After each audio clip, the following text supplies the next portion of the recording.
adalah demokrasi. Rule game-nya sudah oke. Sistem demokrasinya sudah oke. Ada KPU, ada pengawas, ada partai politik. Saya kira sudah lengkap semua. Problem kita adalah implementasinya. Jadi yang pertama, problem demokrasi Indonesia adalah implementasi daripada rule game. Dan saya sepakat apa yang tadi disampaikan oleh Kang Zainuddin, problemnya di partai politik. Bukan hanya partai politik, tapi di penyelenggara demokrasinya, di pengawasnya juga ada.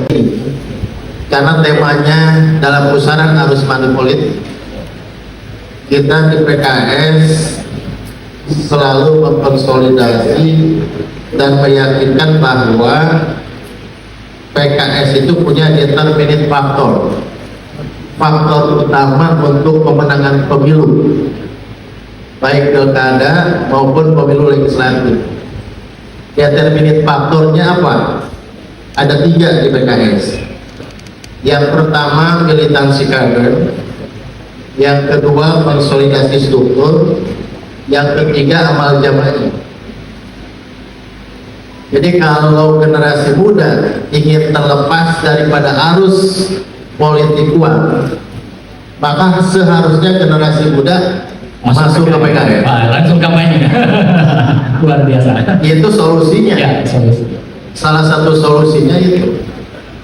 Kenapa?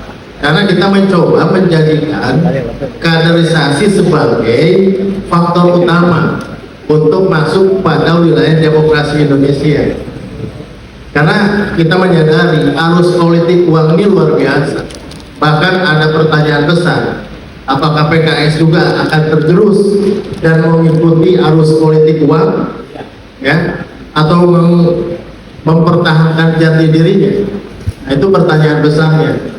Dan insya Allah kita jawab bahwa kita akan masuk pada pemilihan baik kepala daerah maupun pemilu legislatif dengan mengandalkan determinant faktor tadi. Itulah kenapa di PKS kurang tokoh dan kurang modal. Jadi kita tidak mengandalkan tokoh dan kita tidak mengandalkan uang, maka kita mengandalkan kader. Itu salah satu solusi. Oleh karena itu aspirasi saya kepada Badan Aspirasi Masyarakat adalah yang pertama, perbesar anggaran untuk partai politik. Karena partai politik yang akan melahirkan pemimpin. Di Ciamis misal, saya tanya kepada Kang Nanang, Ketua DPRD, berapa anggaran untuk partai politik di Ciamis? Pak Akun, kita hanya dihargai satu suara itu 4.000. 4.400.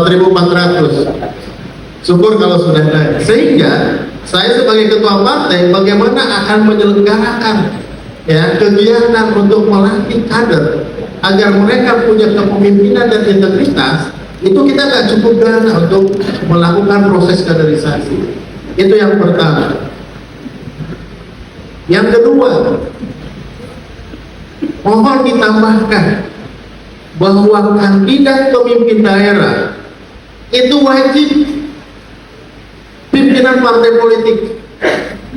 Jadi kalau nanti ada pilkada Ciamis, saya itu bersaingnya dengan Kang Srian, dengan Kang Nanang Permana. Kita uji kompetensi dan uji integritas. Jadi harus ada aturan yang mengatur bahwa kepala daerah itu pimpinan partai politik. Karena tadi demokrasi ini sumber utamanya ada partai politik, dan partai politik harus diuji kompetensinya. Partai mana yang paling mampu melahirkan calon pemimpin-pemimpin yang punya kapasitas, yang punya integritas. Saya kira dua itu, dan saya tidak sepakat dengan apa yang disampaikan Kang Nanang. Pemilu itu kalau ke DPRD ya oleh DPR RI itu hanya yang terjadi bukan menghilangkan money politik, tapi efisiensi anggaran semata.